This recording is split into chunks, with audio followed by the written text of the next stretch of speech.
ठीक है, अब तुम सो जाओ थोड़ी देर।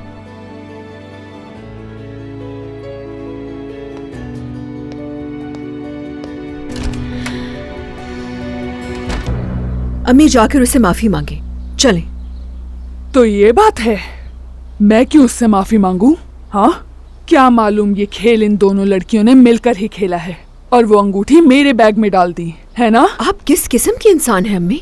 अब क्या मुझे सच बोलने पर भी ऐसे बेइज्जत किया जाएगा? हाँ, आपने कितना सच बोला है सबको मालूम है अच्छी तरह। आप कैसे इन्हें यहाँ रखेंगे इतना सब कुछ हो जाने के बाद? नवाल चुप हो जाओ। कोशिश कर रही हूँ ना इस मसले को सॉल्व करने की। भूलो मत ये अम्मी है मेरी। सिर्फ 2 दिन भी बर्दाश्त नहीं कर सकी आप। सामान बांधा और चले गई।